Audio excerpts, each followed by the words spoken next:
Hey guys, Will here. So we're back in cockpit building mode again today for the first time in probably 4 or 5 months, but we're going to be building a Trak Racer TR160 today, taking you through the process of putting everything together and basically giving you my impressions of the product overall. But we're actually working on a much bigger project at the moment. As you can see, we've stripped out the back of the Boosted Media Studio and we're going to be putting together a pretty crazy system. Those of you who've been following on Facebook, Instagram, and our Discord community would have seen a few little teasers over the last few weeks. We've got 3 of those massive 65-inch 4K displays that I reviewed a couple of months ago, and we're going to be building an absolutely mental sim rig out of those. No idea whether it's going to end up being awesome or completely over the top, but we're definitely going to give it a shot and we're definitely going to take you along for the ride. But the focus today is squarely on the Trak Racer TR160 cockpit. So we're going to be taking you through the process of assembling that and basically just sharing what the experience is like, both from my perspective as somebody who's built a aluminium profile cockpit before, as well as Tom, who's hiding behind the camera now, who has never done anything like this before.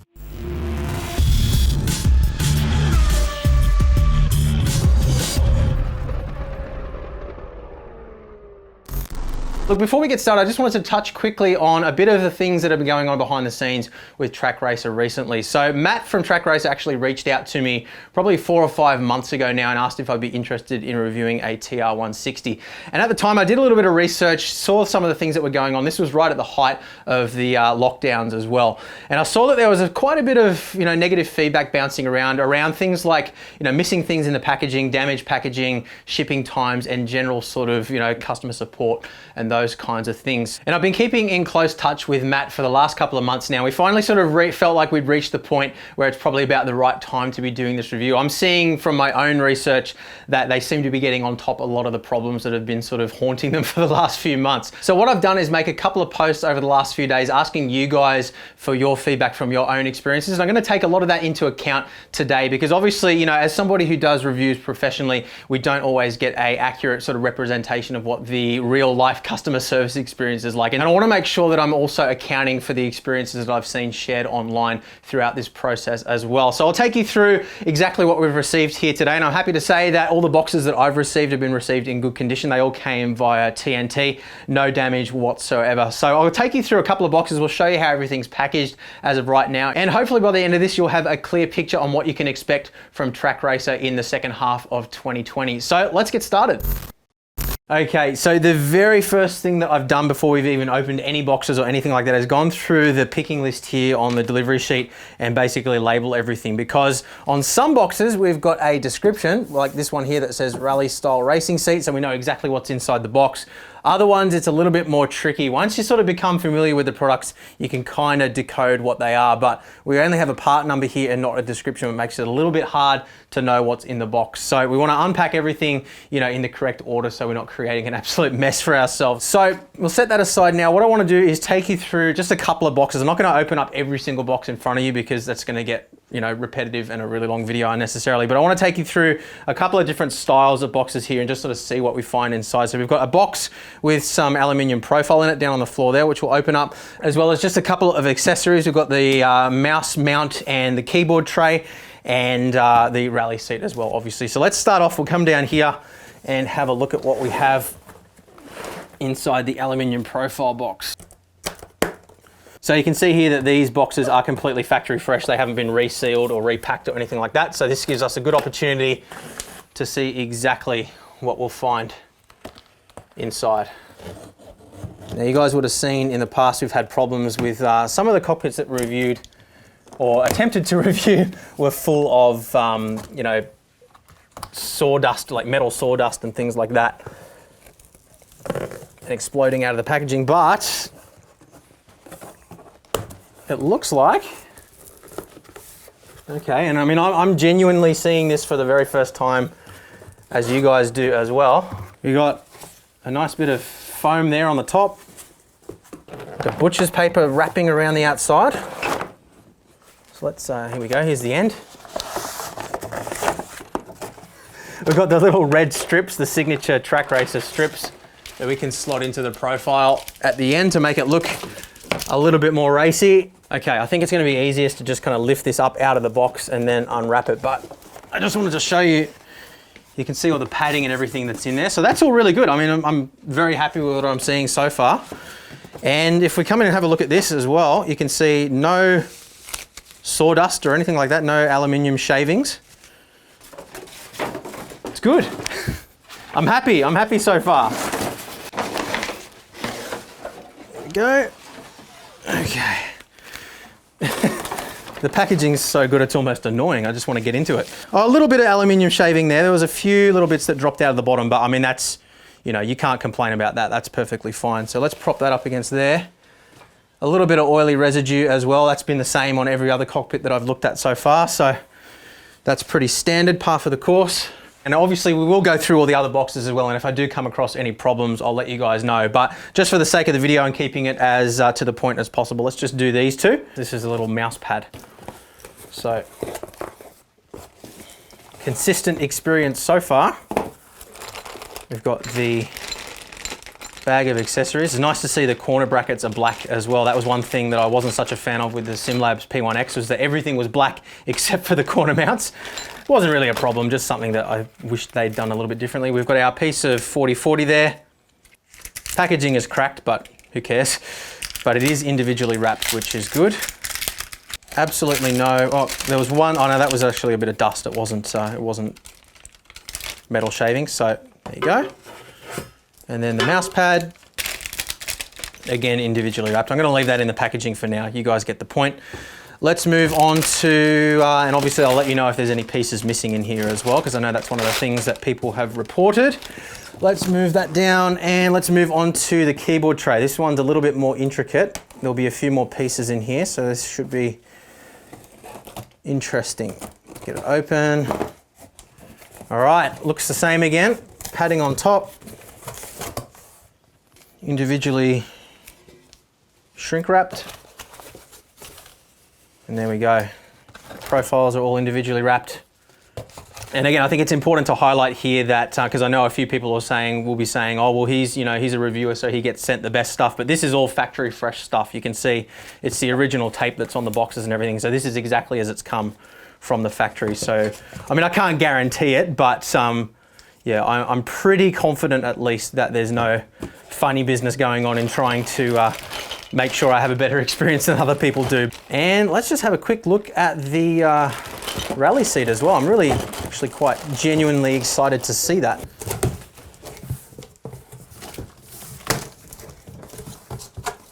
There we go.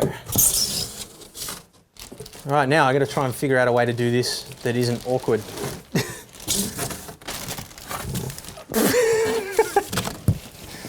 you want a hand, mate? Yeah. All right, let's swing it from... Okay, let's try this again professionally. There we go. Ta-da! I had these grand visions of doing never works the way you kind of envisage it. Let's get this out of the packaging here. Okay, that's actually really nice.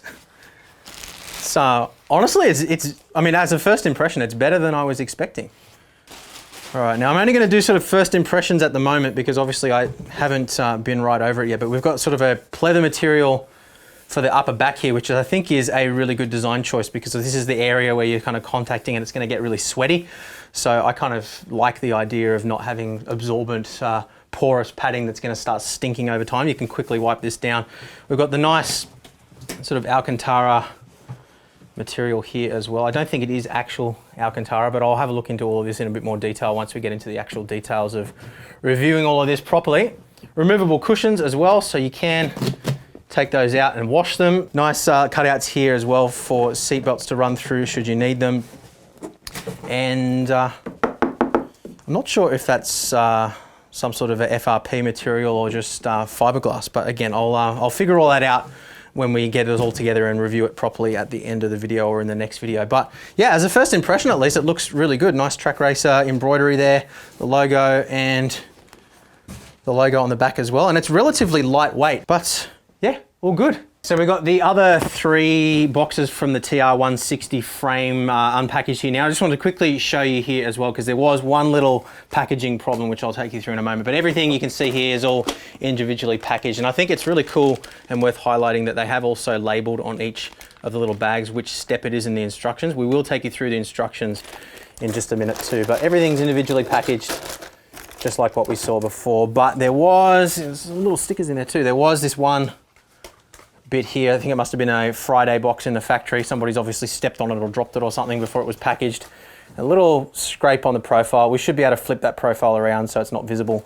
But you know, I thought it was important for the purpose of sharing the full experience that we did show you that as well. But otherwise, absolutely flawless, no problems whatsoever. So we're going to get all this unpackaged now. We won't film that part. We'll get everything grouped together and we'll start the process of building. All right, so we are up to the point of assembly now. So we've got our manual that we've printed out. So make sure you download the PDF instructions that are available on the website. They're updating them pretty continuously as well. Did find a few typos in here, so I'm sure they'll probably be fixed by the time you're seeing this video. But this is pretty straightforward. It's, you know, if you've ever done any sort of IKEA thing, you'll be pretty familiar. So we've got a bit of a checklist of parts here that we go through. Make sure you've got everything before you start. Obviously, you don't want to get started building it and then find that you don't have a part that you need. So check that you've got everything that you're going to need there. And then we get into step-by-step instructions. So very straightforward. I don't think we're going to have any issues following this. Now, I've built a aluminium profile rig before. Tom, who's behind the camera right now, hasn't, so I'll probably hand this over to him once we get started with the actual assembly. But the first step is to install the little casters on the bottom here. We're going to actually be going with caster wheels instead, so we've just swapped those out, but obviously the process of installing them is exactly the same. So we'll come down now on the ground and we'll get to getting everything installed. Hi, Tom. Hey. All right, my turn, is it? Your turn. All right, so it's just like IKEA, you say. Yeah, pretty much. We've got our caster wheel already bolted onto the plate. The first thing is a little brain teaser and which way round it goes. So we're going to be flipping this over, which means that needs to go there, so it will flip to be... Correct. Like that? Correct. Yes, okay. correct. All right, so that's going to go in there. This is something that's really important when you're building a aluminium profile cockpit. You do need to kind of think a couple of steps ahead because it makes your life a lot easier. Yeah. Making sure that T-nuts are in the right place and things like that. Yeah, so here are the T-nuts with the little spring there, which holds them in place and gets them in. Close up on that. Yep. Okay, so we can slide them in from the end, but what happens then when you've put something else in? And you want to put, so if we've bolted something on there, but then we're like, oh, let's add an accessory over here. You're meant to be able to just sort of roll them in like this, but it's really difficult. So what we found is that it's working sometimes. It's working. So it has worked a couple of times, yeah. So it is technically possible, but I don't trust it. Yeah, so you're kind of going to want to make sure that you have the T-nuts in the right spots to begin with. So I think this is a good opportunity to show you a little difference between the way Trak Racer do things and what you might have seen previously with the SimLabs cockpits. You can see very similar design, but the channel is slightly different, which makes it a little bit tricky to use these spring ball type T-nuts on the Trak Racer. On these ones, it just slots in, and you can slide it in pretty easily. There is a bit of a knack to it. Yeah, so the Trak Racer's got sort of squared edges. Yeah, so the Trak Racer's got the squared edges, so what we're finding is that the ball bearing doesn't just sort of slot in, it kind of drops in and then locks. So I wouldn't suggest you just rush out and buy these as an alternative if you do have a Trak Racer cockpit. You're just going to need to sort of be aware that at times you may have problems getting these to slot into the position that you want them after the event. So it's probably best to try and get them in the right position to begin with. But anyway. All right, well, let's just get this wheel on, eh? Yeah. So they are still, sort of the spring nut things are stopping them from sliding around freely. So that's going to be a big help if you were, say, trying to mount something upright. It's not just going to keep falling down to the bottom, which can be a real problem. So they do work well once you've got them in position. All right, so M8 25mm bolts. And these are included in the kit with the caster wheels as well. Yep. And it looks like on the picture, the angled side is pointing inwards towards the middle of the cockpit. Okay, washers. So do we want the washer between? No, the washer wants to go underneath the head, the cap of the bolt. Yeah. Yeah, and then the lock one above that. Oh, I'll do it the other way around. Do it the other way around. Why is that? I feel like the lock should be against the surface that you're mating to rather than the head of the bolt. Oh, okay. The washer spreads the load across the entirety of the surface of the locking nut, or the locking washer. Cool, man. Okay, so if you don't do that too tight to begin with, you can kind of just slide that into position. Yeah. So how do we want to make sure this is flush with the end here? Yeah. Do they supply some Allen keys? No, I didn't see any Allen keys in the kit, so we will need to use our own Allen keys. Are you sure? Oh, did they? Oh, I'm wrong. There you go. There's Come on, actually Will. a little toolkit. Yep, with we've everything got that we a need. 13mm spanner, a couple of Allen keys. Cool. Excellent. So we'll get those tightened down. Saves a trip to the garage. Yeah, definitely. Get the other 3 done. You wouldn't want to use a torque wrench on this? Probably not. No? I don't think it's really necessary. It's, So just it's kind one of of those things, like you just got to use a bit of common sense. Like you're screwing into aluminium, right? So you don't want to do it so tight that it's going to strip the thread out, but you want to do it sort of... So just kind of a nice solid... Just nip it up, to the point where it feels like, yeah, that's not going to come loose. Yeah, okay. Just like, oh yeah. All right, on to the next one. Yep. We'll finish it off and come back to the camera when we've got all 4 done. Step 4 now is essentially getting this guy, the 500mm middle profile, in there. So we have these guys. We're going to have 8 of them on this, 1 on each corner, something like that, something like that. Okay, now it says something about snapping off tabs. What's that all about? So it's got these little tabs on them. In the case of what we're doing here, these little tabs actually slot directly into the profile and they kind of lock it in place so it doesn't slot from side to side. That's if you're putting them there. Exactly, yeah. So we won't need to worry about snapping those off until we get to doing the wheel deck upright later on. Yeah. So for this part, you definitely don't want to be snapping them off. It's interesting they've put them in the instructions at this stage because it's not really a necessary step at this stage. But all right. Cool. To it.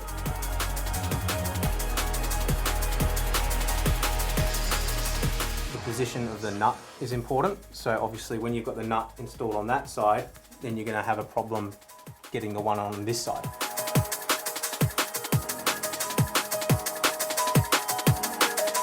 And then we're just going to do 1, 2, 3, 4, and then exactly the same on the other side as well. And then we'll get it mounted up to our long side profile. Okay, so I have got the brackets in place. I've popped the T-nuts in there, so I will, I guess, we just kind of... Well, this is what I was saying about needing to sort of think a few steps ahead, because what we're going to have to do later on in the instructions is have the seat rails mounted on top, but the seat rails, of course, are a specific length. Right. So right. This is so if I grab this is one of the seat rails, right? I grab a seat rail, see how long it is. But remember also that the back plate is going to be offset by 40mm as well. Where's the back plate? So, yeah, you got the little bracket. So, so you've got to so that's allow for the back spacing, the 40mm there. Yeah, okay. And then it's going to be... So it's going to be that long. All right. And then, so what I would recommend is kind of just get it roughly into position. Okay, let's sit this up again. Yeah. As I knock without your putting wall. a hole in my wall, please. Whatever. That there. Yeah. So what we've done there is we've taken the length of the seat rail. Remember that that's going to be mounting on top of that as well. So you're going to the full length to the end. Yep. So from there all the way up to the back of the profile plus the 40mm gap for the extension on the back. And we're just going to want to make sure it's sitting at a right angle roughly. Yep. And then tighten it down.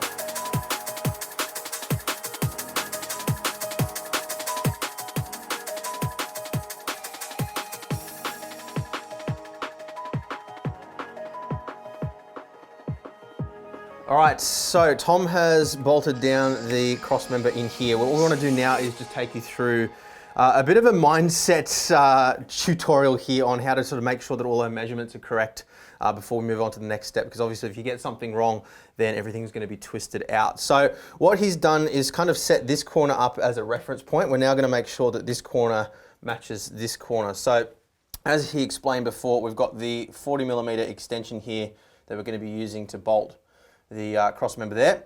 So we want to make sure we're allowing for the seat rail to sit right up against the edge here and then meet up with the back of the bracket on this side, which looks like it's spot on. So the first thing we want to do is make sure that this piece of profile is square with this piece. So the way I'm going to do that is I'm going to grab this little guy and I'm going to chuck him on top here and make sure that the distance, when it's square across here, make sure that these line up with each other, and that's going to tell me that the profile is square in that direction, so it's not twisted.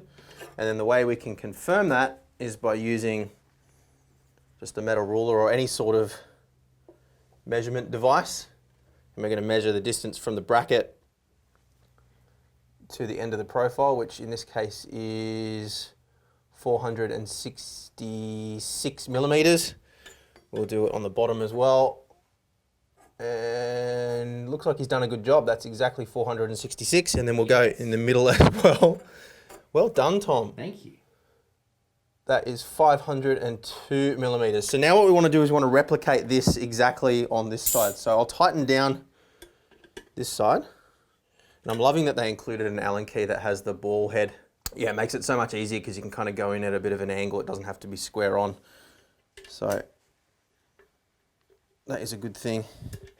So we want to measure exactly the same thing on this side. So yeah, we can see that's about 2 centimeters out. So we want to, it's going to be a little bit tricky to do. We need to loosen it off a little bit more.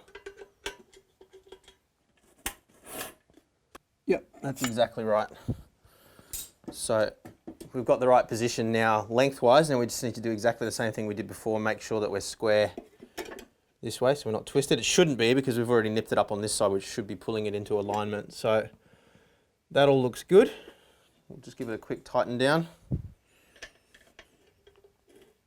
And one other thing you will notice sometimes is when you tighten things down, it can actually slide a little bit too. So you always want to come back and just double check once you've tightened things down. So that initial bite can just pull things out of alignment slightly. Now we do have some little end caps as well in the bag that we can put over these little corner brackets. So they'll slot in like this, but I'm going to leave those off until the end, just because, you know, obviously if we need to adjust things later on, it'll be a bit of a pain. So we'll leave those off for now, but just so you're aware that they exist. Next step now is to mount the cross-member aluminium profile on the rear. Okay, I have been summoned to put this 500mm end profile piece on with the nice Trak Racer end plate. So I'll slide this in. Now, we're working on this upside down because we've got the caster wheels on, but if you're using the feet, you can have it flipped up the right way for now, but I just want to make sure I get this on the right way because that would look really good having it upside down. So that just slides in like that, I believe. Easy, that looks nice. Very classy. Pop that down there, and I'm going to attach that to our main base with these brackets into these tap threads there.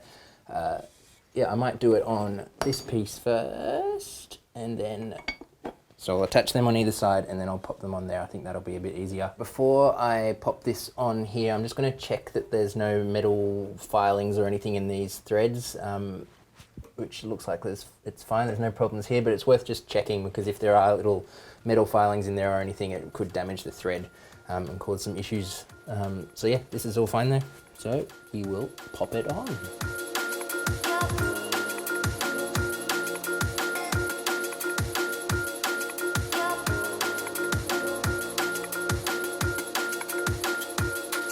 Tom has finished bolting all of this together. I'm just going to quickly run you through a final check to make sure that we're completely square on here, because obviously if it is a little bit off, then that's going to end up with the cockpit being twisted and the seat could actually end up pointing slightly off center, which would be a problem. So what we'll do is we're going to check the distance across here as well as the distance across here on both sides to make sure it's perfectly equal.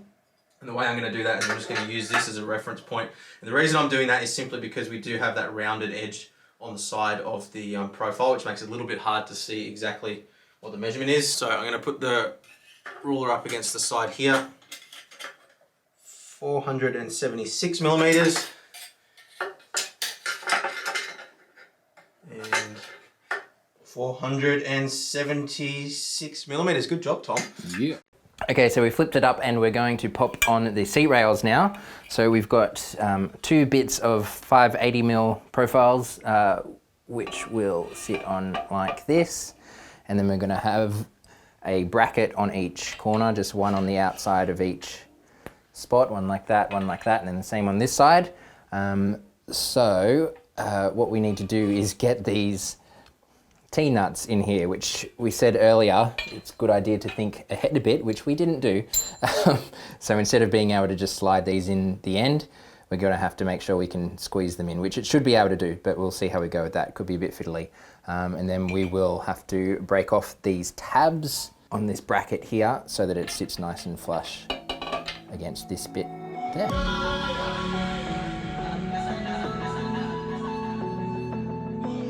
All right, so I just got the first two of these in, and it was actually pretty easy once we just figured out a little knack. So let's see if the same thing happens. So at first, doing it with my fingers, it couldn't quite roll around, but then just getting this washer to push it under, and it just popped right in. Easy. So that's easy, not a problem at all. Cool. And slide it up. Done. Sweet.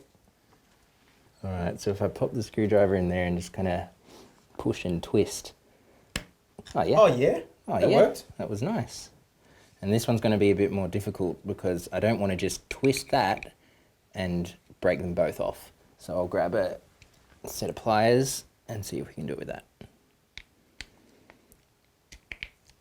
Oh yeah. Easy. Not too bad. The instructions say to put the bracket on here right up against the edge, so we've got a good reference to make sure it's nice and square. And also I'm going to make sure that the T-nut is up that end of the slot, so we can actually access that bolt there.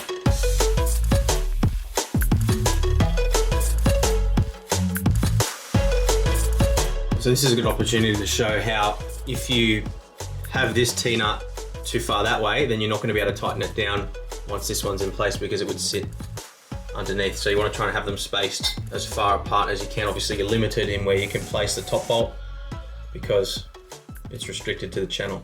Okay, so we've got the seat rails all mounted up now in position. We've tightened it on this surface, but not on the bottom. So we're going to be able to slide them back and forth depending on the width of the seat. Now what I would suggest here, simply because the edges of these profiles are quite sharp and you're going to be working with tools and kind of, putting weight on things around, and if you slip, it is very easy to cut yourself, as I just learned by slicing my hand a little bit. So what I would suggest, get the 4 T-nuts in that you're going to need for the seat rails to bolt them down, so 2 on each rail, and then grab your end caps. So the ones for the 40x80 profile look like that, and just pop those on like so, and that will just protect your hands. Time to get these rails mounted. So come in nice and close and I'll show you exactly how this works. So we've got 2 separate rails, obviously 1 for either side, and they're linked together by this bar, which is obviously what you pull up on to adjust the seat. We want to have the smaller rail mounted to the chassis and then the larger rail mounted to the seat rails. And the reason for that is if you do it the other way around, when you pull on the lever won't move with the seat and it'll end up getting sort of hidden underneath the seat. So we're going to slide them forward enough that we can access the bolt holes on one side, bolt them in, and then slide it back and do the other side. We also need to make sure that we orient this the correct way around as well, with the lever mechanism sort of pointing forward, because when we pull on the lever, we want the action of pulling up to be what releases it. But before we mount them to the chassis rails, we need to mount them to these seat brackets, because obviously once we've bolted it down here, we're not going to be able to access the front to tighten up the bolt to attach it to this. So you've got to kind of think ahead here again. That's what I keep saying. So ultimately it's going to sit like that on there, but first we need to bolt these guys into position. So these are going to go in whatever position they look like they're going to line up with. So we've got a little nylock nut there, which is a normal nut with a little nylon piece in the middle, and that stops it from coming loose over time. So that's good that they include nylock nuts, a little washer as well. So bolt through from the bottom, put that on here. Now you also want to make sure you account for the width of your chair here as well. We can adjust these later on, but we know that for the chair that we're going to be mounting, we need to have the maximum width. So we're going to make sure we do that here as well. And then we grab our spanner and our Allen key and just tighten it down. There we go. And now we're going to push on the little lever. It's going to be a little bit tricky to do this, but push on the lever and that'll allow us to slide the channel the other direction. So I might need to kind of use the floor to help me here. There we go, that wasn't too bad. We can mount the other one through that hole. So we're going to do exactly the same thing on the other side as well, but while I'm here, I may as well show you how to mount this onto here. And we want to make sure we're lining up the back though, so I would recommend sliding it back the other way first, mounting the back again so we can line up with the profile there, making sure that we're nice and square. We can tighten that all the way down now. We're not going to need to move that again, hopefully. And then once again, pull on this guy, slide it forward, secure the T-nut in place. Now what I would recommend here is, because we want to sort of wedge it in as much as we possibly can, have the T-nut located up towards this side so that when we're pushing back on the chair, even if this bolt does get a little bit loose over time, it can't really go anywhere. So tighten it down. And there we go. So I'm going to pull on that again now and just line it up with the front of the rails. Just so, again, so we have a reference point.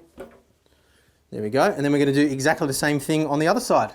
So we've got the rails all mounted up now. Everything's ready to go. The next thing we need to do is install the little bar that we pull on to adjust the rails. So the first thing you need to make sure is that you've got both rails in exactly the same position as each other, so they're not like a tooth out or anything like that. If you've got them misaligned, then you're going to have problems with the alignment of the seat later on as well. So again, use some sort of a reference point. What we've done is we've clicked them into the position closest to the inner being in line with the outer, and then we grab our bar. So this is a different shape depending on which way you hold it. Because we're going to be pulling the bar up, we want the hooked part to sort of be pointing towards the bottom. So we stick it on those little prongs like this. Careful you don't pinch yourself. Just like that. And then when we pull on the bar, the rails will move in and out. I won't be able to do it without any weight on it. It's just going to slide the whole thing around, but you get the idea. So next thing we need to do now is get the seat mounted onto this. So we'll pick it up, and one thing I have noticed, well, we'll do a full review of this seat later on separately, I think, but it is quite a lightweight seat, about 6.7 kilos. I just stood on a set of scales and then stood on the scales again, holding the chair to get that measurement. So it might not be 100% accurate, but around the sort of 6.5, 6.7 kilo mark. So nice and lightweight. So why is that weight important for a sim race? That is a very good question. So basically because motion platforms often have a weight limit. The more weight you add, the more load there is on the actuators, and it can slow down the response time, or it might overwhelm the actuators completely. So the more redundant weight that you can shed, the better. Obviously you don't want to sacrifice rigidity and things like that. So that is the reason why you want to have a relatively lightweight seat. So we'll drop this into position. I think what I might do is go lowest setting on the back and middle setting on the front, just to give it a slight recline. We might actually not be able to get it that low because of the design. Yeah, the bolts are actually going to get in the way there. So we'll need to go middle on the back and top on the front, and I think that should be fine. Just so you can see as well before we do drop this into position, this is a fiberglass bucket, and these are just little threaded nutserts that sit inside. So you do want to be a little bit careful when you're tightening these up. You don't go absolutely crazy with it, because you could, you know, strip them out of the fiberglass, and that would have to be professionally repaired. It's not something you'd be able to fix yourself, because there's no nut on the back that you can access. So I'm going to put the back one in first. I think it's probably going to be easiest. And then we'll slide the front one into position. So these are the bolts that actually came with the seat. There we go. I'm not going to tighten them all the way down just yet. So around this side, we are. Just want to be super, super careful we don't cross thread, because if you get it wrong once, it's going to cause you problems forever. Okay, and then the front ones. So what did I say? I said I was going to go middle and top on the front. So slot this guy in. There we go. And then just one more to do on the other side, and we should be good. Feels sturdy. I think we're good. Everything looks like it's square. One thing I will actually check, this is a good idea to do, again, just using this to measure everything. So we'll measure our distance from here to the profile, lock it in place, exactly the same, which we would expect. And then we flip it around to the other side, and if we've got everything right, yep, within a millimeter. See, that's absolutely spot on. So time to mount the wheel deck uprights now. So we need to start off with some sort of a reference point on our cross members here. So the way I like to do it is line it up to begin with our corner brackets for the cross member across here. So that gives us a nice reference point to begin with. that we can start with. Obviously, the positioning of this will depend on how far away you need to have the wheel deck that you're going to be using, the type of wheelbase you're mounting as well will all play into it. But just as a rough start, we'll mount it flush with these brackets, and that should give us a good reference point. It's very, very simple, just 4 T-nuts in the back here, 1 T-nut in each of the profile slots here, and exactly the same corner brackets that we used in the back corner previously, we're going to have like that.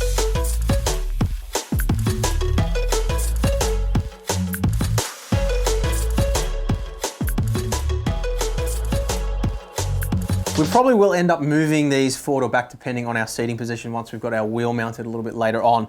But what we need to make sure of right now is that these are in the same position as each other relative to each other. So there's a couple of measurements we can do to check that. What we want to do is make sure that we've got a straight line between the corner bracket here and the corner bracket here. And we're going to flip it over and do exactly the same thing on this side as well.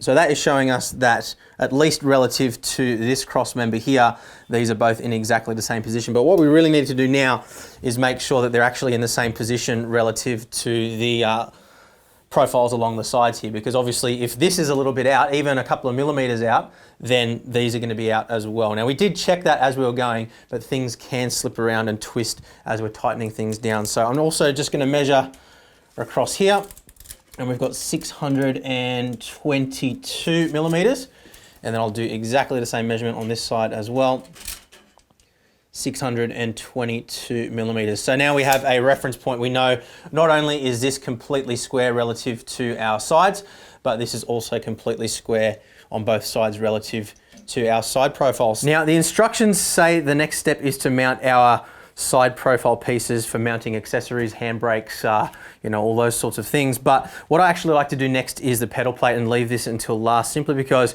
when we're adjusting things around, having that extra piece of profile makes it a little bit harder to slide this forward and back. So I'm going to leave that until very last. So we'll skip over to step 10 for now, and we're going to push ahead to, what step are we up to? Step number 15, which is adding the pedal plate. Coming close again, we'll show you exactly what we're working with here. So we've got the plates which will actually mount to the profiles. We've got a sort of riser part which is going to go on top of that. So that's going to bolt to that like so, and that gives us adjustment up and down. We've got adjustment there on the profile to tilt it either forwards or backwards depending on our preference. Then we've got these little brackets here. I'll pop one out quickly to show you. So these are going to sit over the top to help secure it in place, bolt those down, and then we have these quick release levers. Well, not really quick release levers, but levers that we can use to tighten and undo. So we're going to have 4 of those on each side, 1, 2, 3, 4 on the middle 2 channels on either side. We're going to bolt those together, but the first thing we'll do is build this, and then we'll bolt this to the sides, and then the pedal plate, this part, will bolt onto the top of it.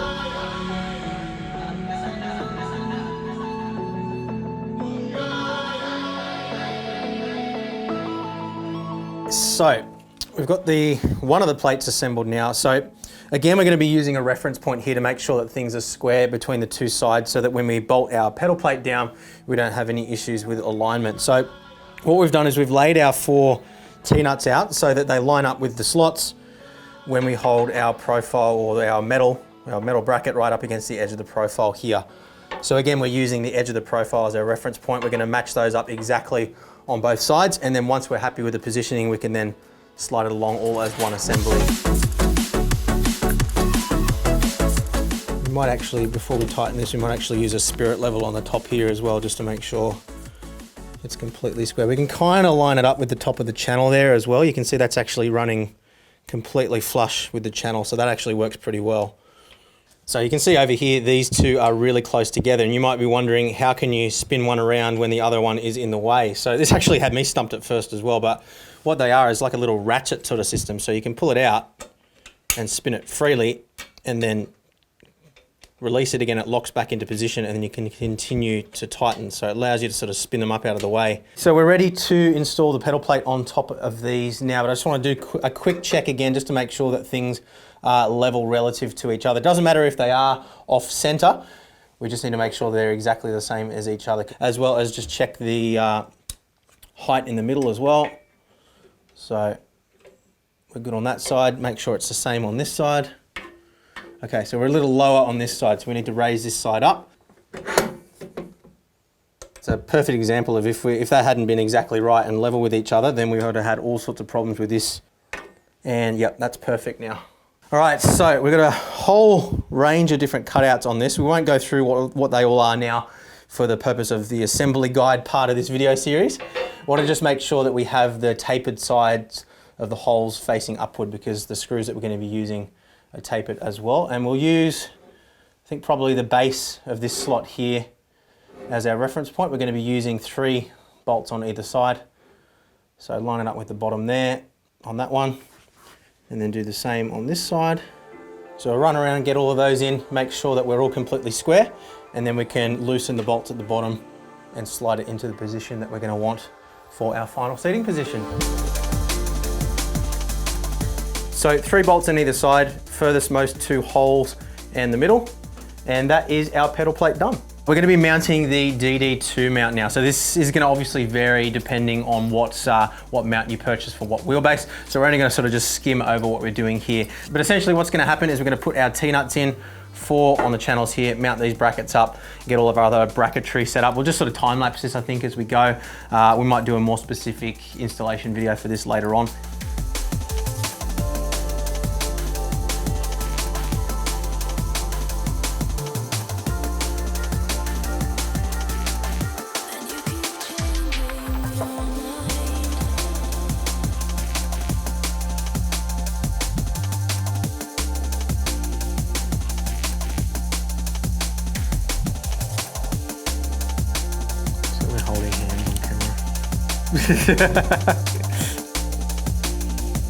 So wheelbase is mounted now. The only thing left to do is mount the side piece of profile for the handbrake and shifter and any other accessories. We're going to put it on the left-hand side because Australia and we drive with the stick on the left, but if you wanted to, you could put it on the right. It makes no difference to the design other than where you put the T-nuts. Let's do it.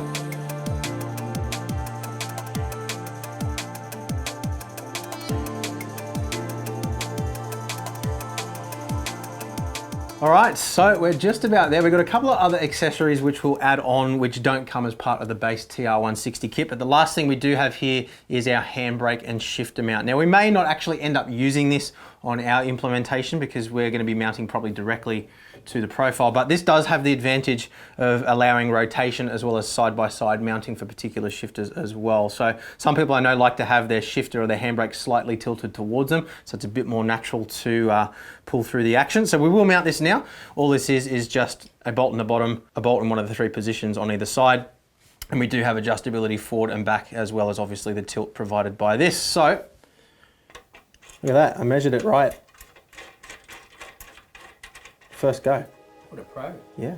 We've left that part loose just so we've got the adjustment and everything, so don't be put off by the flex that you're seeing there. That's just because we haven't tightened down those bolts yet.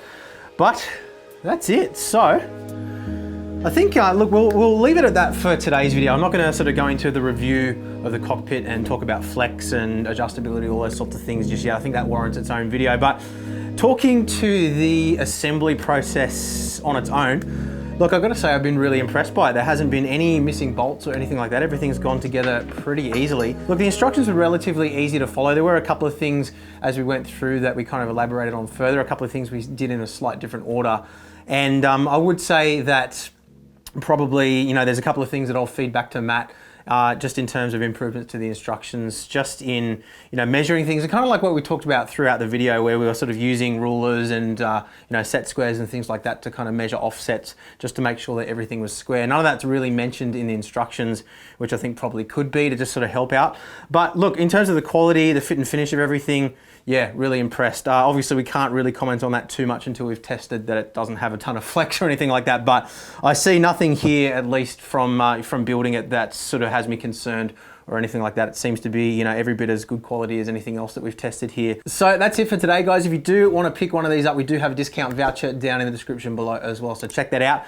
But yeah, guys, thank you very much for watching. Hit the thumbs up if you've enjoyed the video, and I'll see you again soon.